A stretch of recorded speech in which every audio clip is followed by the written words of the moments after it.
পীরের দেওয়াই তাবিজ তোমার বাড়িতে ঝুলায় রাখছো বালা মুসিবত দূর হওয়ার জন্য, আর সেই পীরের বাড়িতেই সিসি ক্যামেরা লাগায় রাখছে। উল্লেখ্য, আমি অনেকগুলো ফুটেজ ব্লার করে দিচ্ছি শালীনতার স্বার্থে।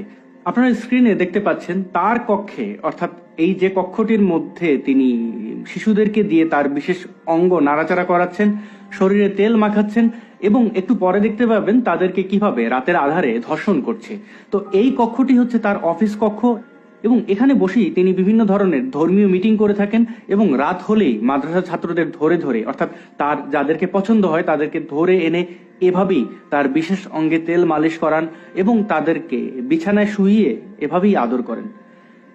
আমি ভিডিও দীর্ঘায়িত না করার স্বার্থে ফাস্ট ফরওয়ার্ড করে দিয়েছি, অর্থাৎ অতি দ্রুত এই অংশগুলো আপনারা দেখতে পাচ্ছেন। আপনারা সিসিটিভি ফুটেজের সময় এবং তারিখ খেয়াল করুন এবং এই ফুটেজে দেখতে পাচ্ছেন রাত আরো গভীর হয়েছে। এখন একজন নন, দুইজন দুপাশ থেকে তার বিশেষ অঙ্গের পরিচর্যা করছেন। রাত যত গভীর হবে তত এই শিশুদের সংখ্যা বাড়তে থাকবে। আপনারা এই সিসিটিভি ফুটেজে দেখতে পাচ্ছেন তার বিশেষ অঙ্গ পরিচর্যা করাচ্ছেন একাধিক শিশু দিয়ে এবং পরে সে পুরোপুরি নগ্ন হয়ে এই শিশুদেরকে ধর্ষণ করবেন। আমি এই পাবলিক প্ল্যাটফর্মে অর্থাৎ ফেসবুক এবং ইউটিউবে যেহেতু আপনারা দেখছেন, সেখানে আমি অশ্লীল ফুটেজ দেখাতে পারছি না। আপনারা বুঝে নেবেন সে কিভাবে এই শিশুদেরকে ধর্ষণ করে।